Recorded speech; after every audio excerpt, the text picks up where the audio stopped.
Hallelujah. Hallelujah. Yesu ashimwe cyane. Praise the Lord. Ndabashuhuje mwese bakristo bene data. I greet you all Christian brethren. Namwe mwese mukurikirana ijambo ry'Imana. And all of you following the word of God. Yaba abari hano mu gihugu cyacu cy'u Rwanda. Those in our country of Rwanda. Ndetse n'abari mu mahanga. And those abroad. Aho umuntu wese aherereye yumva iri jambo ry'Imana. Wherever you are listening this word of God. Turabakiriye mwese kuri uyu mwanya mu ijambo ry'Imana. We welcome you in this moment in the word of God. Imana yo mu ijuru ibaho umugisha kandi bagirire neza. May God of heaven bless you and do good to you. Kandi Imana ibiteho muri byose. And may God take care of you in all. Muri iki gitondo cyo ku cyumweru. In this very morning of Sunday. Aho tugiye kumva ijambo ry'Imana. Where we are going to listen the word of God. Hari ikintu nasomye mu ijambo ry'Imana. I read something the word of God. Avuga kugerekeranye n'isabato. Speaking about the Sabbath.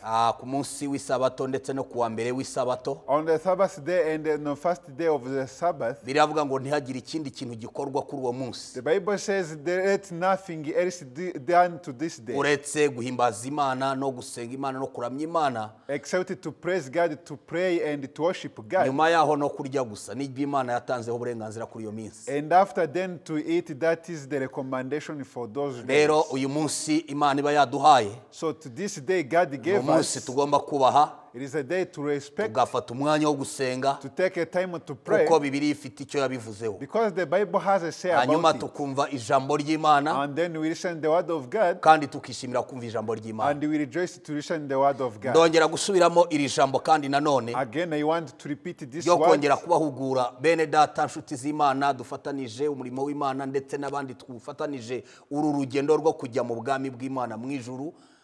To encourage you, brethren, as we share together this ministry and this journey to go into the heaven. Ndashaka kongera kubibutsa. I want to remind you again. Satani ntakagufata umwanya. Let the devil not take your time. Ureba ibintu byinshi bidafite icyo biri bukumarire mu buzima. Watching many unuseful things. Hallelujah. Hallelujah. Imana ibamugisha rero. Reka twakire dusome ijambo ry'Imana dusanga mu gitabo cya Daniel. Turasoma ku murongo waho wa mbere. Dukomeze icyo gitabo murakizi mwese turagenda dusimbagurika dusomaho amagambo makeya twumva dukeneye kuza kuganiraho uyu munsi. Reka dusome mu izina rya Yesu. Biravuga ngo umwami Nebukadinezari yakoze igishushanyo cy'izahabu, uburebure bwacyo bwari mikono 60, ubugari bwacyo bwari mikono 6, agihagarika mu kibaya cya Dura mu gihugu cy'i Babuloni. Nuko umwami Nebukadinezari atuma abantu bo guteranya abatware b'intebe n'ibisonga byabo n'abanyamategeko n'abacamanza n'abanyabigega n'abajyanama n'abirutsi n'abatware bose bo mu bihugu byaho ngo baze kweza icyo gishushanyo umwami Nebukadinezari yari yakoze. Umurongo wa 3 nuko abatware b'intebe n'ibisonga byabo n'abanyamategeko n'abacamanza n'abanyabigega n'abajyanama n'abirutsi n'abatware bose bo mu bihugu byabo baraza bateranywa no kweza icyo gishushanyo umwami Nebukadinezari yari yahagaritse,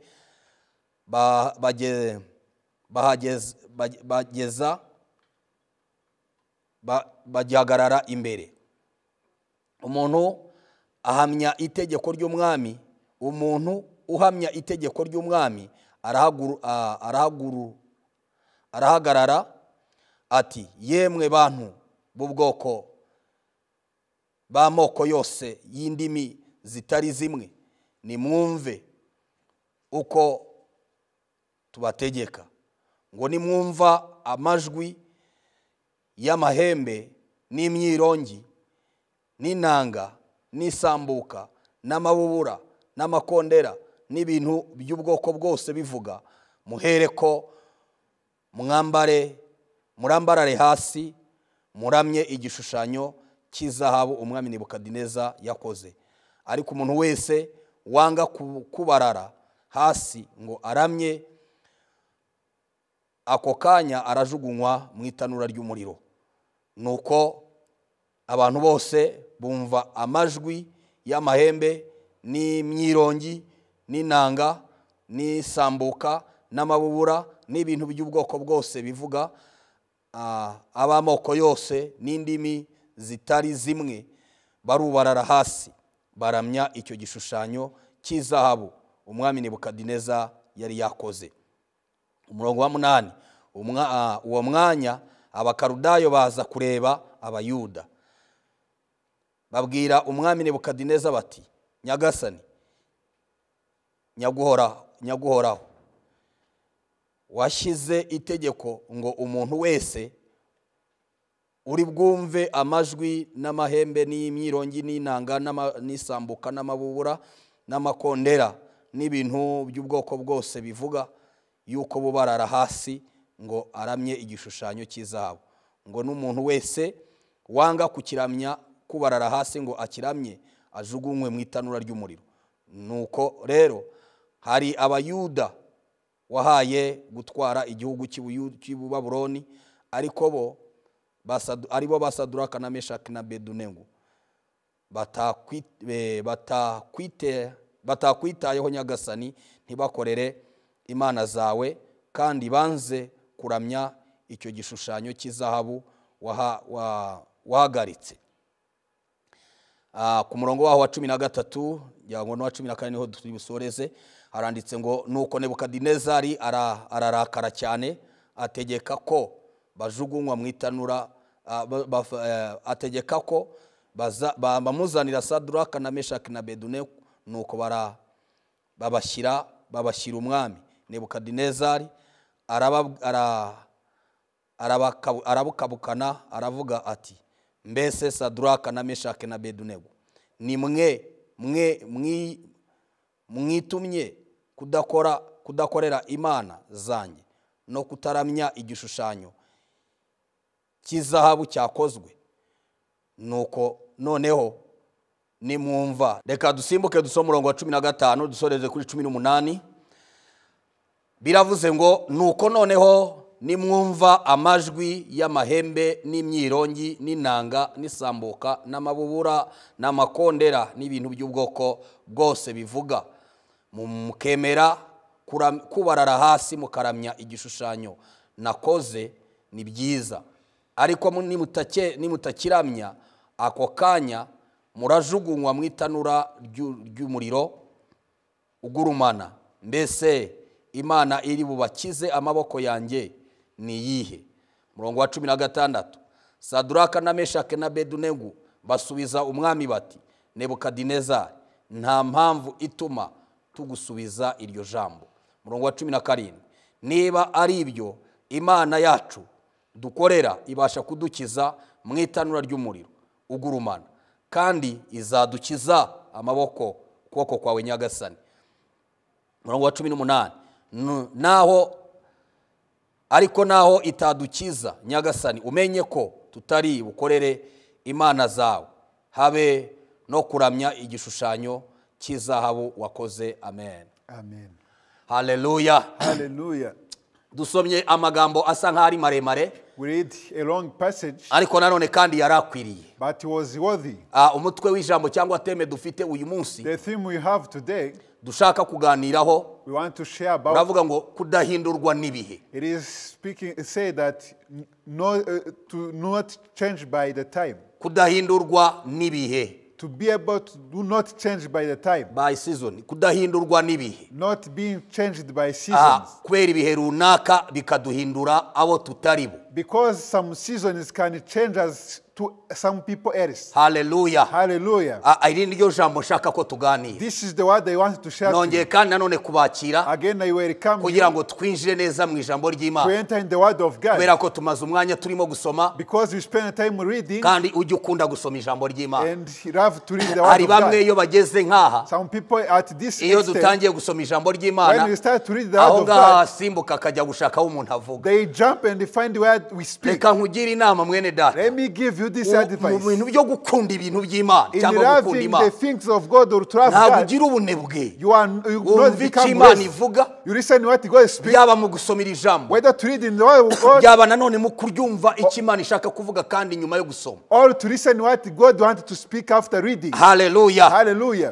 Iyo teme ni nziza numvise nyikunze kudahindurwa n'ibihe turimo cyangwa twinjiyemo. This theme, I like it, not changed by the season. Nashatse ko tuganira kuri iri jambo ry'Imana I want you to shout this word of God, bitewe n'ibihe turimo cyangwa ibihe twinjiyemo. depend on the time we are entering.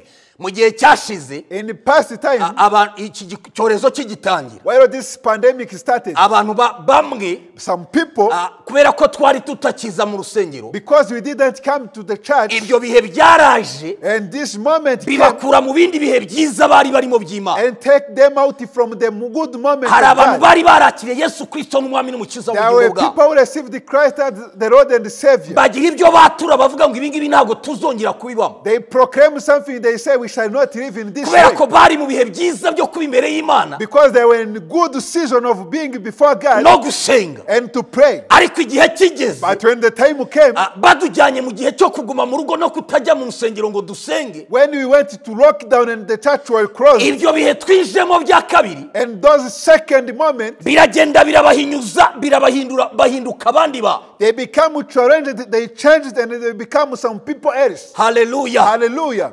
Ibyo bihe byarabaye This time happened. igihe kigeze When the time came, tugarutse gusenga no kuba mu rusengero when we come back to the church, bamwe bagaruka ariko ibihe byari byarabahinduye, some they came but the season were abandi changed bamwe them. muri bo nanone ntibagaruka And some they didn't come back kubera ko ibihe byabahinduye. because the season has changed them. Haleluya. Hallelujah. uyu munsi rero Today, ndashaka ko tuganira ku ijambo I ry'Imana, want us to share the word of God. tubone abagabo batatu twasomye mu ijambo ry'Imana, See the three men we read in the word of God. turagenda gake gake tuganire kuri aba We bagabo. shall go slow by slow discussing to aba this bagabo man. bitwaga bari bameshake na Seduraka na Bedunego. This was Shadrach, Meshach, and Abednego. Ni abagabo bari baranyazwe They were the captives, bakurwa mu gihugu cy'iwabo took from their own country. baza kuba i Babuloni. They come to Babylon. Haleluya. Hallelujah. ariko baje ari Abisirayeli, They become as Israelites. baje ari Abayuda They were Jews, bafite umuco wabo having their wo culture kubaha Imana, of obeying God. bagera mu gihugu kitubaha Imana, They come to the country which does not kitanakunda obey n'Imana. God, which they don't love God. ariko ibyo bihe bari barimo By this season, bari bavuyemo mu gihugu cyabo they came from their country, bagiye mu kindi gihugu, went to another nation. basangayo iyindi mico, They find other customs. basangayo izindi mana They find zisengwa, other gods they pray. basangayo ibindi bintu bakora bitemewe n'amategeko yabo cyangwa n'amabwiriza yabo yo kubaha Imana yabo. They find other culture and customs which are against to their laws. Bari muri icyo gihugu While they were in that country, bamaze guhindurirwa, after they were being changed the country, ibyo bihe bihindutse the season were changed.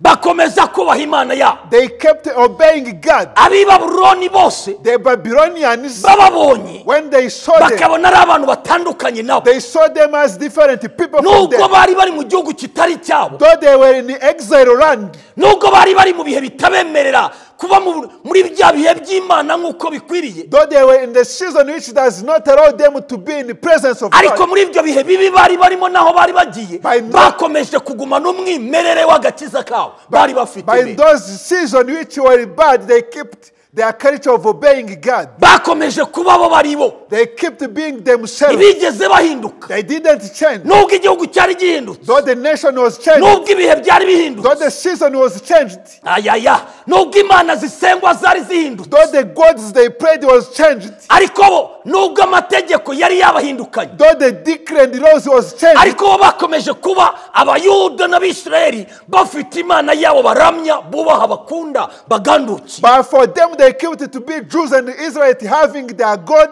they obeyed and they prayed. uko ab'i Babuloni bababona The way the Babylonians bakabona system, bafite itandukaniro nabo, they saw a difference between them. ariko bafata icyemezo cyo gushaka kubahindura, But they took a decision to change them. bakabona badahinduka. They saw them, they could not change. Haleluya. Hallelujah. bakomeza gusenga Imana yabo. They kept praying their God.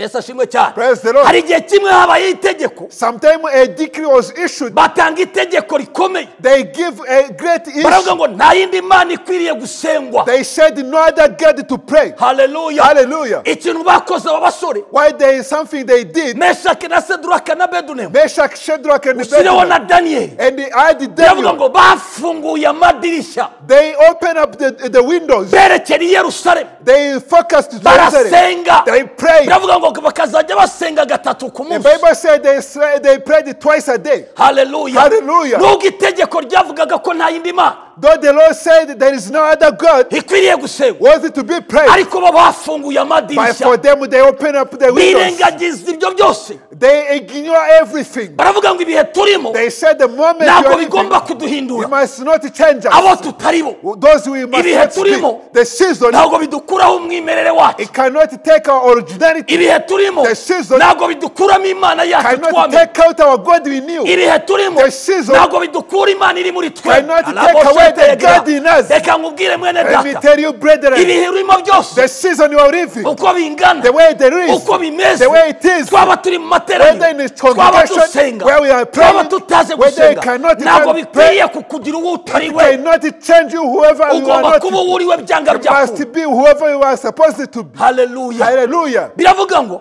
Bible say aba bagabo these men, bamaze umwami Nebukadineza ngo yiyubakire igishushanyo.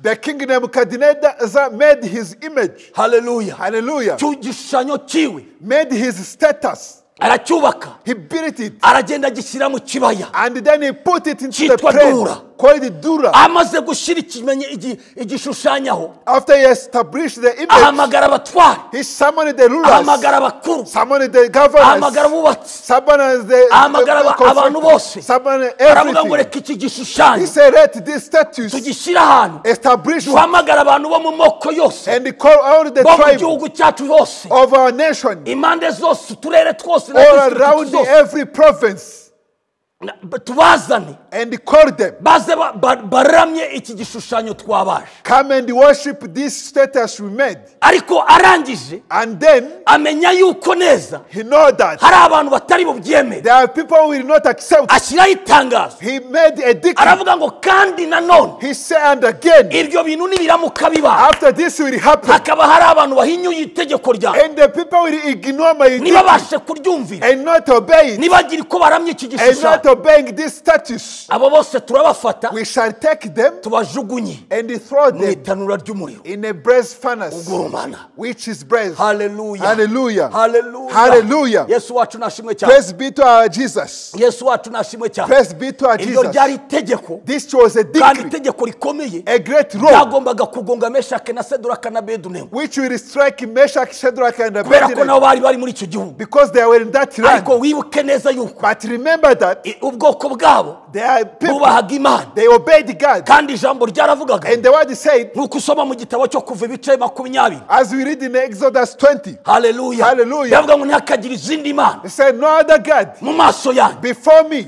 ntimukazikubita imbere, Do not bow before yaba ari them. igishushanyo kibaje Though a status cyangwa igisa n'ishusho yose, or any image, yaba iyo mu ijuru even in cyangwa iyo heaven, ku butaka, on the earth, ntimukabisenge, do not pray them. ntimukabipfukamire, Do not bow down them. ntimukabiramye. Do not worship Bari them. bafite itegeko They ry'umwami, had a decree bari from God. bafite itegeko ry'Imana They have the decree of Lord, ryabategetse ko batagomba kubiramya, which commanded them they kubera could ko not Imana ivuga ngo worship. njyewe Uwiteka. Because the Lord said, Kuri I uwo am wa wrong. gatandatu muri icyo gice cya 20 To kuva verse 6 of chapter 20 Exodus. umurongo wa gatandatu, Chapter bavuga ngo 6. kubera ko njyewe Uwiteka I, the Lord, ndi Imana ifuha, I'm a jealous nkora man. abana gukiranirwa kwa basi, I punish the nkava children ku from their, buvivi nkageza their no ku father. buzukuru bw'abanya. From first generation to the fourth generation. Hallelujah. Hallelujah. Bari bafite itegeko ry'Imana, They have a decree of bari God. bazi amategeko y'Imana. They knew the laws of Imana God. yangaga ibishushanyo, God hated the ibibazwa images, ibyo ari byo byose, those images ibisengwa ibyo ari byo byose. which they prayed. Imana yari yarabahaye itegeko God rimwe gave them one yuko command, bagomba gupfukamira Imana imwe gusa, to rukumbi kneel Imana ya down Aburahamu, before only God of Abraham, Imana ya Isaka na Yakobo. God of Isaac and Ni Imana Jacob. yari yarabashiriyeho ko ariyo bagomba gusenga yonyine. Is only God they could worship. Itegeko rero ryaje And the decree came, bibagonga, was striking byanga them. byakunda, And whether or not, byagombaga kubakura mu mwimerere they wabo, will take it out from their originality. byanga byakunda, Whether or not, byagombaga kubahindura. they will transform them. Haleluya. Hallelujah. Ariko But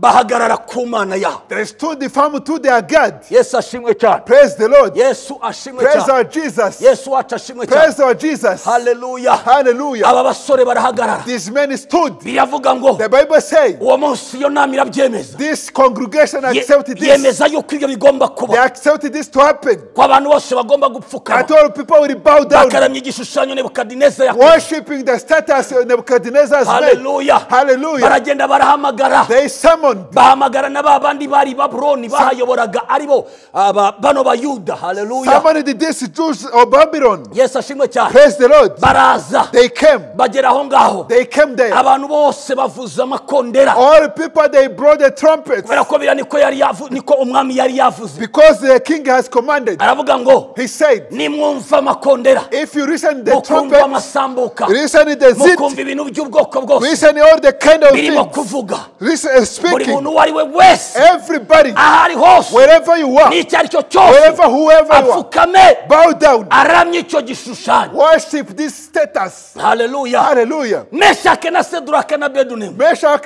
Shadrach, and Abednego, Izo nkuru nabo barazumva nk'abandi. they heard the news. Ariko barangije But then, bahagarara ku Mana yabo. they stood to their God.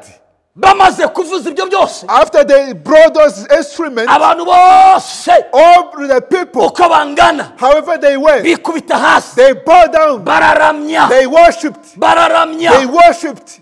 Ariko hari abandi But there are others bari barimo kwitegereza ngo barebe bari abayuda bo baritwara gute. who were observing how those Jews will behave. Hallelujah. Hallelujah. Bagiye kubona After they babona see, Meshake na Seduraka na Abedunego they saw Meshach, Shadrach, and Abednego. basigaye bahagaze. They standing studying. Ijambo riravuga ngo muramye Uwiteka Imana yanyu yonyine. The word say, Abari worship yo only mukorera. your God and serve Him. Hallelujah. Hallelujah. Yesu wacu nashimwe cyane. Praise be to our Jesus. Aka kanya Right now, bamaze kubibona after they see this, barahaguruka ngo baragenda. they stood and went. Babwira umwami They told the king, wese ntabwo washyizeho itegeko they did not make a yuko decree abantu bawe bose that all of your people bari muri iki gihugu in this land, nibumvira isambuka after they hear this bakumva phrase, amakondera they hear the bakumva trumpet, ibintu by'ubwoko they bwose hear the bivuga pipers speaking, bari bupfukame bakaramya igishushanyo waremye. they will bow down and worship your status. avuga ati niko He nabitegetse. said, this is how I command you. avuga ati ariko hari abandi batigeze bumvira amategeko But there yawe. are others who did not obey your hari decree. abayuda batigeze babyemera. There are the Jews who refused. Hallelujah. Hallelujah. aribo bayobora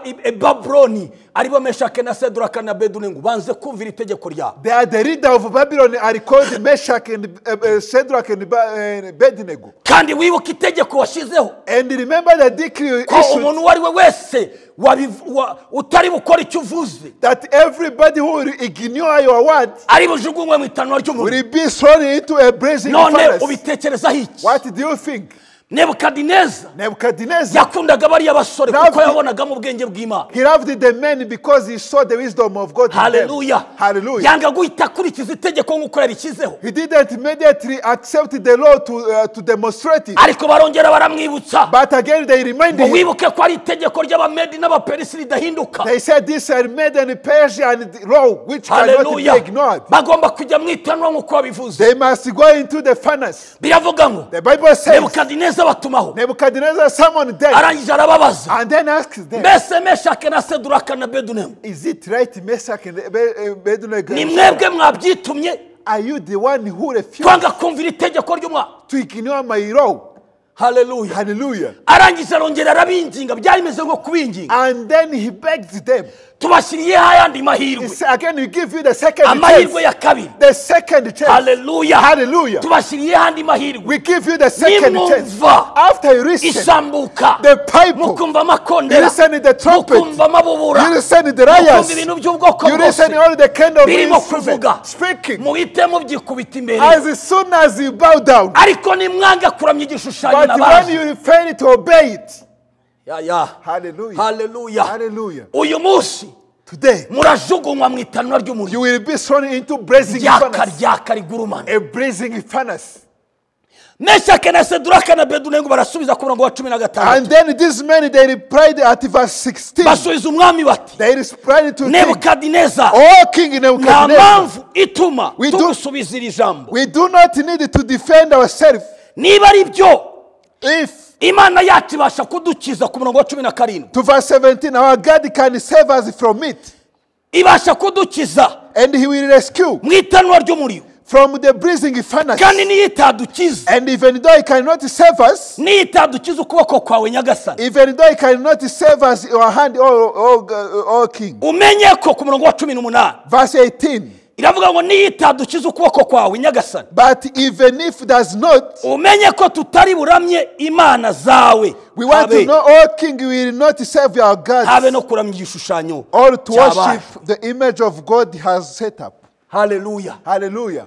Yesu wacu nashimwe cyane. Praise be to our Jesus. Ndashaka ko tuganira gatoya kuri iri jambo tuvuze muri aka I kanya. want us to discuss to this word we speak right Reka now. tuve cyane kuri aba bagabo. Let's come out from this man. Twinjire kuri twebwe. Enter to us Bamenye Imana. who knew God. Abantu bakijijwe. They saved. Hallelujah. Hallelujah. Hanyuma And then tuve nanone kuri kiriya gishushanyo cyabajwe cy'i Babuloni. let's leave from this status. Twinjire ku bindi bishushanyo biriho muri iki gihe. Enter to other images are there nowadays. Hallelujah. Hallelujah. Yesu wacu ashimwe cyane. Praise be to our Jesus. Ukurikije uko Bibiliya yavuze, According how the Bible said, cyari igihe gikomeye, it was a great time. cyari igihe kitoroshye It was a tough season kuri aba bana b'Imana. to these children of God. Hallelujah. Hallelujah. Ariko But bo bakoze itandukaniro for them, they did a different. muri miliyoni z'abantu In the millions of people, zuzuye i Babuloni zose, filled Babylon, zuzuye muri kiriya gihugu zose. filled the nation. Hallelujah. Hallelujah. bo basigaye bagaragaza umwimerere wabo w'agakiza kabo kadahindutse. For them, they kept their originality of their salvation. Yesu ashimwe cyane. Praise the Lord. Muri iki gihe turimo, In this time, abantu batakijya gusenga mu nsengero, people are no longer go to church to pray. abantu batakiza ngo tuvuze ibyuma ducuranga abantu babyine. People are no longer come here to dance. Ni ibihe bikomeye It is a great season bifite icyabizanye which brought by something kandi bidutegeka kubiramya byanga byakora. and obey command us to worship them. Imitima yacu Our hearts igomba kuramya ibintu biriho bikomeye. must worship the great things. Hallelujah. Hallelujah. Niko isi imeze, This is how the word twese is. tugomba kuba mu murongo wabyo. All of us, we must be to his right. Hallelujah. Hallelujah. Unyumve neza mwene data, Listen to me carefully, brethren. unyumve neza. Listen to me carefully. Amategeko ariho The laws exist. igihugu cyacu cyashyizeho Our government has mu said buryo bwo kwirinda ibihe turimo. to prevent this moment. Twebwe tugomba kubyubaha nk'uko biri, For us, we have to obey. ariko nanone But again, ntabwo tugomba gupfukamira ibihe turimo we must not bow ngo down before this dutakaze season. umwimerere w'agakiza kacu, And we left the originality of our kubera ko salvation tutakiza mu rusengero, because we are no longer kubera coming ko to church. tutakiza kuramya Imana, Because we no longer come to worship God. duhindukirira ibindi And bigirwamana tuba ari byo then turamya. change it to other idols to worship them. Hallelujah. Hallelujah. Tutangire kuramya ibihe turimo, Start worshiping the season, turamye ibihe turimo, worshiping the season, turire amarira nk'ay'abandi, crying the tears tuvuga of amagambo others, nk'ay'abandi bavuga. speaking to others' words. Ya Hallelujah. reka nkubwire nshuti Let me yanjye, tell you, my nubwo friend, ibihe turimo though the season bimeze nk'iby'abandi, are like others, nubwo dukomere nk'uko abandi though we bakomere, are difficulties ariko like tugomba others, kugira itandukaniro. but we must show the difference. Itandukaniro tugira ni The irihe? difference you have Ni it is ukugira ibyiringiro to have hope, bitandukanye which nk'iby'abandi are bafite, different from others, tukaramya Imana. and worship Mu gihe God. abantu baramya kora, While mu gihe abantu baramya guma mu rugo, other worship mu gihe abantu lockdown, baramya other ubukene, worship mu gihe poverty, abantu baramya ibibazo, other worship twebwe problems. tukavuga amagambo, What you speak in amagambo words, y'ubutsinzi, the word amagambo yo of kuramya Imana. word of Ndavuga ngo nubwo worship, bikomeye, even though it is nubwo tough, bimeze gutya, though it is like this, ariko tuzabirya we nk'abaje shall umutima eat tuzabinyuramo. like bread, we shall pass through. Wihindurwa n'ibihe turimo, Do not be transformed by utangire the kuvuga season. amagambo y'urucantege, And you started to speak the discouragement words. utangire kuramya ibibazo gusa, Start worshiping the problems bigukuremo umwimerere wawe. and take out your originality. Haleluya. Hallelujah. Abasore baravuze ngo The men said, kugenda turagenda, we shall go.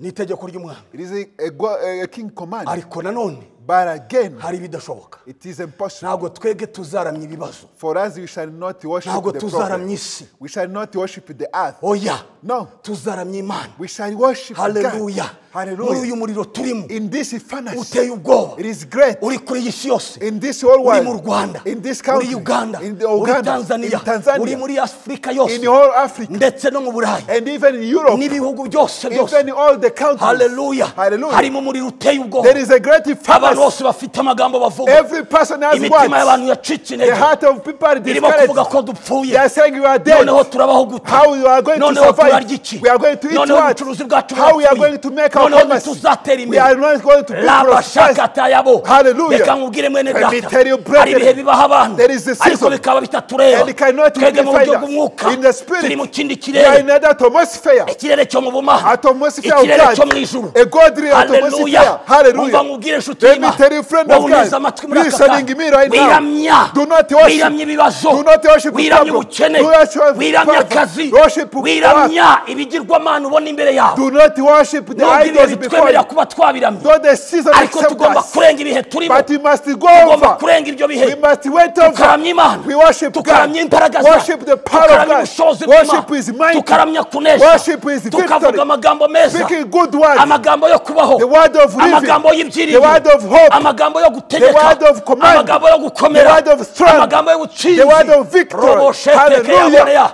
Tugomba kuvuga mu ndimi. We must speak in a Mu bihe tongue. turimo. In this moment, Ntabwo tugomba we gukamurwa must nabyo. not be Ntabwo died tugomba out. gusubira We inyuma. cannot Ntabwo backslide. tugomba kuva mu We gakiza. must go out in Ntabwo our tugomba gusubira iyo salvation. We twavuye. must not go back. Hallelujah. Hallelujah. Ntabwo tugomba kumera nk'imbwa. We shall not be Ngo like dusubire dogs ku birutsi and twarutse. go to our Waretse darkness. ubusinzi. We left in the Waretse darkness. ubusambanyi. Left the Waretse fornication. ubujura. You left the Wakira sickness. Yesu You nk'umukiza accept n'umwami. Christ as your Lord and Hallelujah. Savior.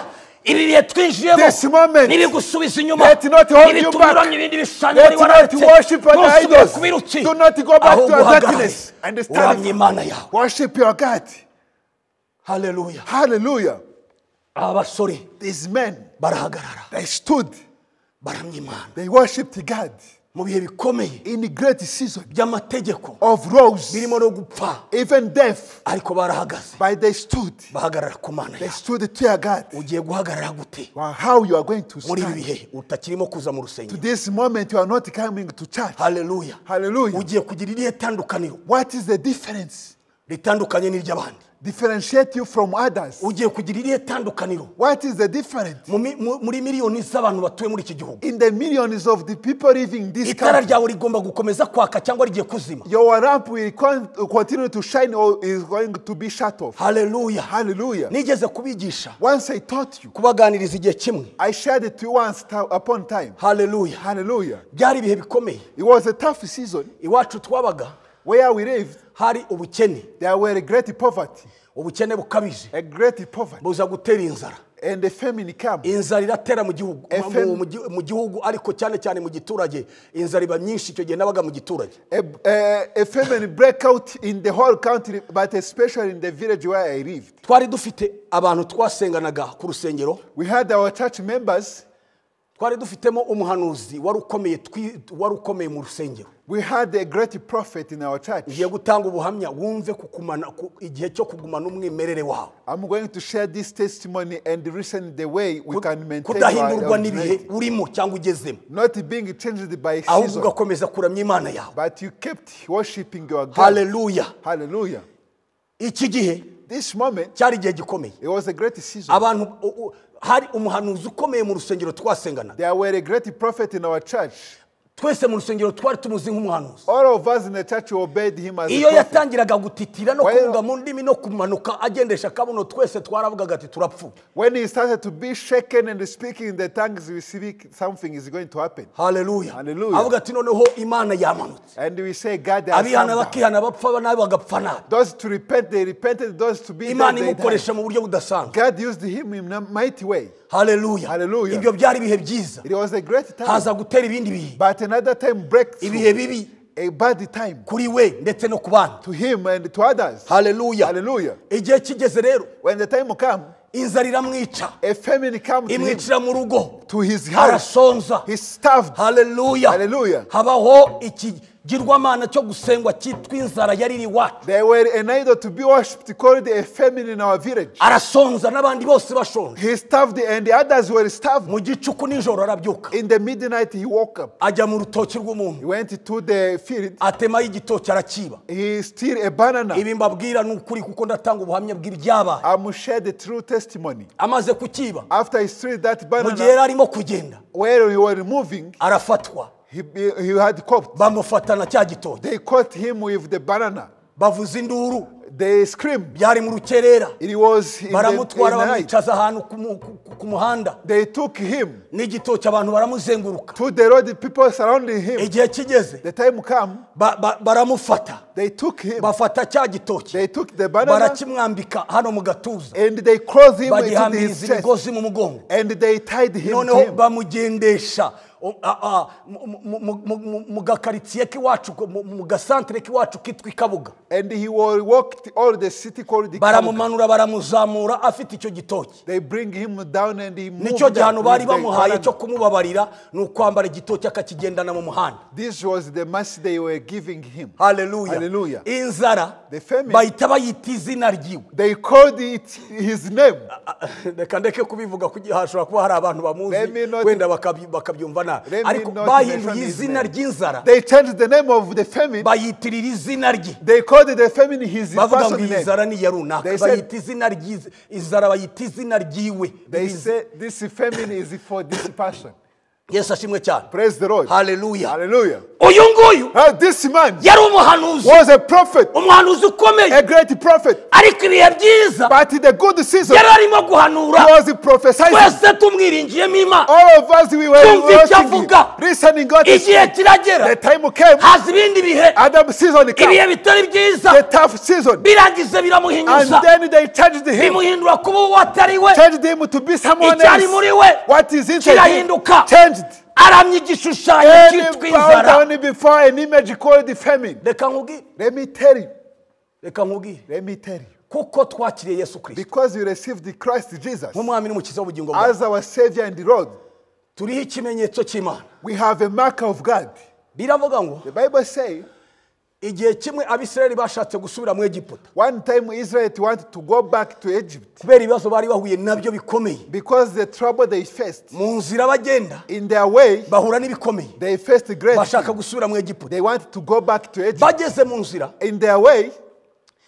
Umukozi w'Imana wari uyoboye arababwira. A servant of God who read them speak. Igihe mwavaga mu Egiputa. Said the moment you came from Egypt. Mwahawe umukozi w'Imana Mose kugira ngo abayobore. You given a servant of God Moses to lead you. Ariko uyu munsi. By today. Mugiye gusubira mu Egiputa. You are going to go back to Egypt. Mudafite. Having uzabayobora kubasubizayo. Someone who will lead you to go ndababwiza neza ukuri. Truly I tell you. Ko mutazagera mu Egiputa. That you will not reach to ahubwo muzagwa mu butayu. You will die to the wilderness. Hallelujah. Hallelujah. Reka nkubwire mwene data. Let me tell you brethren. Reka nkubwire inshuti yawe. Let me tell you my friend. Wewe wibwira kuzasubira mu isi ukagerayo. Whoever say you will go back to the word. Wewe wibwira kuzaramya iyindi Imana bigashoboka. Whoever say you will watch. The time will come. Igihe kigiye kuza. The time is coming. Uwagukuye mu Egiputa. Whoever brought it to Egypt. Wagukuye mu byaha. Someone brought it from sins. Is Jesus ndashaka kukubwira ikirere. I wanted to tell you. Niwongera kuramya igishushanyo. If you worship another image. Wibwira kuzasubira mu isi ukagerayo. Saying you will go back to the word. You will not reach uzagwa mu butayu. You will die in the uzagaragara. You will be revealed. Uzamenyekana. You will be known. Niyo wakwihisha. Even though you have. Ariko igihe kimwe. The time one. Uzaboneka. You will be revealed. Kuko utazasubira mu Egiputa ngo because you will not reach to Egypt.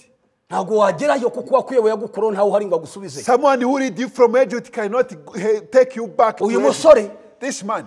Yagiye kwiba igitoki azi ko birangiye ari bugitahana akakirya bikarangira. Wait to steal a banana knowing that he will eat it and finish. Abandi bajura baribaga buri gihe. Other thieves they stole. Ariko ntago babafashe. But they could not ariko umunsi yahagurutse agiye kwiba niwo munsi bamufashe. But the day he stood up to steal, that is the day they caught him. Igihe kimwe. One time. Yuda ari mu banjyango ni Yuda ndibuka neza mu nyibutse. Maybe Jude. Hallelujah. Igihe yagiye kwihakana Yesu. Why he wants to deny Jesus. Barambaje se wowe ntago wari uri kumwe na Yesu. They say it's Peter. They say, we're not with Jesus. Petero, It's Peter. ntabwo wari uri kumwe na Yesu. We're not with Jesus. Ndaguhakaniye. They said, no. Yewe ntabwo nigeze Not mbana. at all. I was not with him. Ntabwo nigeze mvugana nawe. I don't know this man. Ntabwo muzi. I don't know him. Hallelujah. Hallelujah. Arongera mbwa ati nyamara wowe twakubonye. And again they say, we saw you. They say you are lying. Ntabwo ari njyewe. It's not me. Hallelujah. Hallelujah. Ageze ku mwanya wa gatatu. At the third time. Arongera arihakana kuko Imana yari yabivuze. Yesu yari yabimubwiye ngo inkoko itarabikura bamaze kunyihakanaga. Again he denied on the third time because Christ has said, before the rooster crows, you will deny me. Hallelujah. Hallelujah. Barangije arongera aramwihakana bwa gatatu. And again he denied him for the third time. Avuga ati nubwo urimo kumwihakana. He said, though you are Ariko denying, imvugo yawe. you are speaking, N'ingendo yawe. and your move, n'indoro and yawe. your watching, N'imyambaro and the way yawe. we are, Birakugaragaza. it is revealing you. N'ijwi uvuga. And your voice, Imeze nk'irye. it is like someone Turakumva wowe. spirit and Hallelujah. Reka nkubwire mwene data. tell you, brethren, Ibihe ntibiguhindura. when the time can Abantu change you, bazakumenya. the people will know you, Imvugo yawe. you are speaking, Uzikanga you wavuzemo. will speak Mu right izina rya in Yesu. the name of Jesus, Uzikanga you wavuzemo. will speak.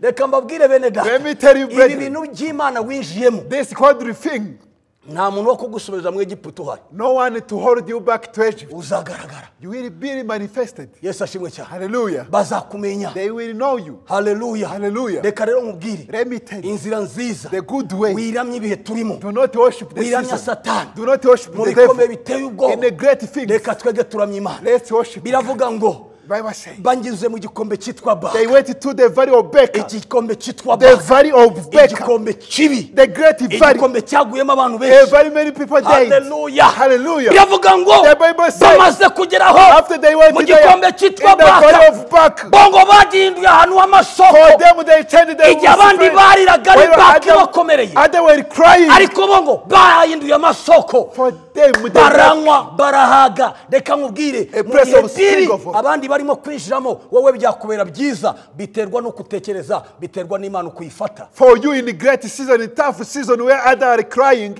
for you can shout for joy. It depends how you perceive your God. Hallelujah. Hallelujah. Niki kiguteye ubwoba? What strengthens you? Niki kiguhangayikishije? What strengthens you? Gumana umwimerere w'agakiza kawe. Remain originality of your salvation. Hallelujah. Hallelujah. Ibihe bigiye kuguhindura. Let the season not change. Iyi niyo teme turimo kuganiraho. This is our theme Iravuga today. ngo wihindurwa n'ibihe. It says, do not be transformed by the season. Yesu ashimwe cyane. Hallelujah. Twari turimo kuganira kuri abasore batatu We Meshaki were na saying Shadraka. to this man, Meshach, Shadrach, and Abednego. Hallelujah. Hallelujah. Twari turimo kubaganiraho. We were talking about them. Bibiri avuga ngo The Bible says, ku murongo waho wa kadusoma umurongo wa 21 tumanuke gatoya. let's go to verse 21. Nuko baboha abo bagabo uko bakabaye amafurebo n'imyambaro n'imyitero n'ibindi bambaye babajugunya mu itanura ry'umuriro ugurumana. Maze kuko itegeko ry'umwami ryari iryikubagaho kandi umuriro ugurumana cyane. Hallelujah. Kandi umuriro ugurumana cyane bituma ibirimi by'umuriro bisumira aba bagabo bari bateruye Shadraka na Meshaki na Abednego birabica. Hallelujah. Nuko abo bagabo batatu Shadraka na Meshaki na Abednego bagwa mu itanura ry'umuriro ugurumana hagati uko bakababoshye. Umurongo wa 24 uwo mwanya uwo mwami Nebukadineza aratangara ahaguruka n'ingoga abaza abajyanama be ati harya ntitwajugunye mu muriro abantu batatu baboshye?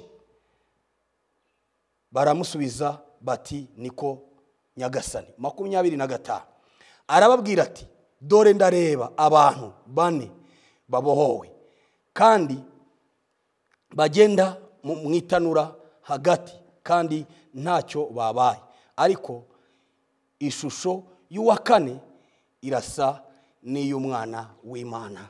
Amen. Amen. Hallelujah. Hallelujah. Hallelujah. Hallelujah. Biravuga ngo The Bible says, aba bagabo kubera ko bahagaze kuma because this man stood to God, bakanga kwihakana imbaraga z'Imana they didn't ignore the power babwiye of God. Nebukadineza They said to baramubwira ngo Nebuchadnezzar, Imana they dukore said, God we serve ibasha kudukiza muri iri tanura is ry'umuriro able turimo. to save us from this furnace of Reka fire. mubwire mwene Let data me tell you, brethren, turi mu itanura ry'umuriro we are in a rikomeye great blazing fire ry'ibihe bitoroshe of a great season. turimo gushya We are burned, ariko but Imana dukorera God we serve igomba kudukiza iri tanura turimo is able to save us from igihe this icyo ari fire. cyo cyose Wherever time tutihakanye imbaraga zayo we dare to deny cyangwa ngo His tugire fire ibindi bishushanyo turamya and not worship pfukame other imbere image, yacu uyu munsi bidutegeka kubiramya byanga byakora. which command us to worship them. Haleluya. Hallelujah. Inzara The famine, ntizatuma uremya ikigirwamana, let not it make you worship another image. ubukene The poverty, ntibuzaguhindura uwo uriwe. not transform you. Haleluya. Hallelujah. Biravuze ngo Bible says, barabafata they took them, babajugunya mu itanura. they throw them into the furnace. Abantu bari babazanye The people brought them. bagiye kubajugunyamo. After they throw them, Yesu ashimwe cyane. praise the Lord. Biravuga ngo ibirimi by'umuriro The Bible said the flames of fire, birabakurura it attracted them. birabica bose. And all them they burned.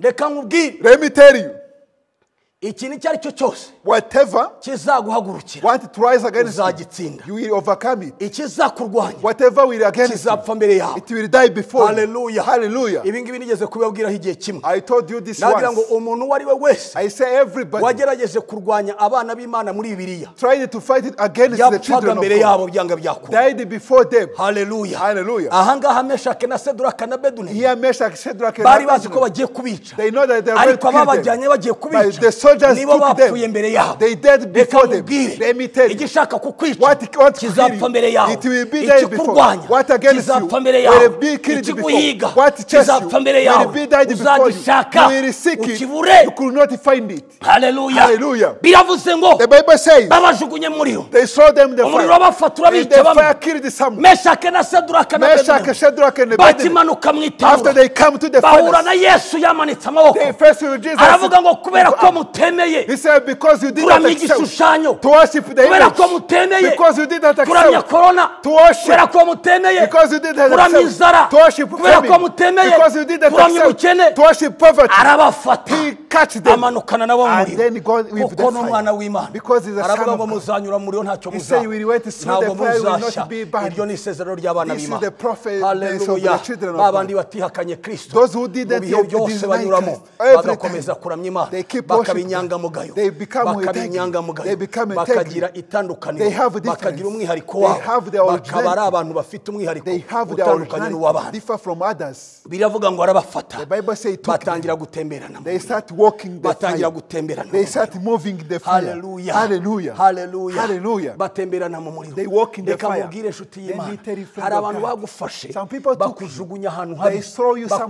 bakujugunya mu muriro, They throw in the fire. ariko bazi neza ko wapfuye, They know that bazi you are neza dead. yuko wabaye nabi, They know that you are bazi yuko harmed. ibibazo byakomeye They ku know the buzima problem bwawe. are great in your life. Haleluya. Hallelujah. Uwo ngo ni Nebukadineza. Nebuchadnezzar. Biravuga ngo The Bible says yarazindutse he come mu gitondo kare early in the morning. aragenda He went. agiye kureba Went to see babandi ko bapfuye the- bahindutse the ubushimwe, men to be ngo burned. atitegereza mu itonura After he observed the Warebye. furnace, when he saw, abonamo abantu bane he found the 4 men bari bazima who had arrived, bagendagenda walking bagenda mu muriro, walking in the fire. barimo atarimo gushya. And they were not Reka burned. mubwire. Let me tell you, Biravuga the Bible mu says gitabo in the book cya Yesaya of Isaiah 43 43, muzanyura mu muriro, you will walk in the ntacyo fire and you muzashya, will not be ntabwo burned. muzashya, You will not be muzanyura mu burned. mazi, You will walk in the ntabwo waters. You will azabatembana. not Reka overflow. mubwire, The Bible says, narabwiye ngo I told you, erega turya bimwe, we eat twambara some, bimwe, we wear same, tugenda kimwe, we wear the same, ariko dufite ibanga but we tugendana have the kuko secret. twakiriye umwami w'abamutegeka buri kimwe cyose tunyuramo. We received the King of the Kings who command everything. He went to Yaraje kureba ko bapfuye. He came to see them if they had died. Abantu bazajya basinduka baje kureba The ko people warangiye, will come very early to see if you are basanga dying. uragenda muri rya tanura They bakujugunyamo, see you moving in the furnace, they saw you. ushima Imana yawe, Thanking your God. wiyambariye neza, Wearing your proper clothes. wabyibushye, Fat. wanyoye icyayi, Drinking your tea. wariye umugati urimo bread, Eating your bread. urimo bureba, Eating your bread. Hallelujah. Hallelujah. Wariye neza. Eating good Wariye food. akaboga. Eating meat. Bari bazi ko wapfuye. They know that you are dying. But they see you alive. They see you walking in the fire. They will bazi show. kuzawupfiramo. They know that you are babona right. utemberamo. They see you babone ntacyo wabaye. nothing happened. Hallelujah. Hallelujah. Biravuga ngo The Bible says umwami Nebukadineza the king aragenda Nebuchadnezzar, ahamagara abajyanama be. he summoned his Araza advisors. ngo harya He said, muri wa muriro ajugunyemo ba basore in the fire we throw the men. ntago bari batatu. They were not three. Ati ye ni batatu ni Meshaki na Shadraka na Abednego ni batatu gusa. Oh, they were three. Aravuga Shadrach, ati, Meshach, and Abednego. nje nabonye ari abagabo bane. He said, for me, I fought Kandi four abo men. bagabo bane And those four men, bagendagendaga mu muriro. they were moving in the Badashya. fire. Not burned. Ari kuwa kane we By the fourth, nabonye adasanzwe. I saw his special. Ameze nk'umwana we. It's like the son of God. Hallelujah. Hallelujah. Reka nkubwire Let nshuti me y'Imana. tell you, friend of God. Abari bazi kupfa Those who know that you are going to bazongera die, bahindura ururimi. they will change their bavuga tongue. turiya muntu They said this ni umuntu man udasanzwe is a special ari person. kumwe He n'Imana. was with Imana God. y'imbaraga, God of Imana power, y'ubushobozi, God of mighty. akira imbaraga Receive z'Imana, the power of akira God. Yesu mu Receive buzima bwawe, Jesus in your life. agendane nawe And walk muri with iryo you. tanuro urimo, In that muri ibyo great bigeragezo furnace, urimo. in the trouble. Yesu Kristo Jesus Christ aba kabiri kuri wowe, is the second agendane to nawe you. muri iryo Walk tanura, with you in the furnace. agutsindishirize mu izina rya And Yesu. make you to Nimwakire overcome. imbaraga z'Imana. Receive the power of God. Hallelujah. Thank you, mighty God. Imbaraga z'Imana zibe ku The buzima power bwawe. of God be Data upon wa your twese life. uri mu ijuru, Father in the heaven, ndasengera abana bawe I pray to muri your ibihe turimo children bikomeye, in this great ibihe season, bitoroheye buri muntu the wese, tough season. ndasenga I pray kugira ngo ntibazagira ikigirwamana so that no baremye, worship they worship, ntibazaramye ibihe, no to worship ntibazaramye season, inzara, no to worship ntibazaramye family, ubukene, no to worship ntibazaramye poverty, amagambo not y'urucantege, to bring the bavuga discouragement, imbaraga z'Imana, speaking the bavuga power of God, gukomera, speaking His ntibazaramye greatness, ikindi kintu icyo not ari to cyo cyose, worship ntibazasubira anything, inyuma, not to ntibazava mu backslide, gakiza not kawe, to go out ahubwo in imbaraga zawe but your zigendane nabo mu buryo power. Walk with them bwose. in all ways. Nimwakire imbaraga Receive z'Imana the power of zo God kunesha ibihe byose. to overcome all Nimwakire moments. imbaraga Receive the power z'Imana of zo God kunesha to ubukene n'inzara overcome poverty n'ibindi and bibazo famine, byose any other n'iterabwoba trouble, by'abadayimoni mu any izina other rya Yesu terrifying Kristo. demon. Amen. Amen. Yesu ashimwe cyane. Praise the Lord. Imana ibahe umugisha May kandi bagire God neza. bless you and do good to Mugire you. icyumweru cyiza Have a good week. kandi mukomeze kuba abo muri bo. And it will be who you're supposed to Imuhindure be. ibihe turimo ntibibahindure. Let the season not Kandi change. ukomeze kuba itandukaniro hagati y'abantu ibihumbi n'ibihumbagiza, usigara uri wenyine uri wowe. Keep showing you are Wamenye different Kristo. with others in Ntugire a thousand. ikigirwamana na kimwe wikubita Do imbere. not worship Mu any izina rya idol. Yesu In Kristo. the name of Jesus. Mukurikirane ijambo ry'Imana kuri Keep Duku following Bosco. the word of God on Kandi wowe Google utaraba Bosco. gukora subscribe, If you are not yet ndakubwiye ngo subscribed, uyikore none. I tell you do it Mu right izina now. rya Yesu In Kristo. the name of Jesus Kandi Christ. ukore share kugira ngo n'abandi bantu bumve icyo Imana ivuga. Make share others they can Imana listen to the izaguha word. umugisha. God will bless Mugire you. amahoro y'Imana, Imana ibahe umugisha kandi Have bagire peace neza of mu God izina rya and Yesu. do good to you. Amen. Amen.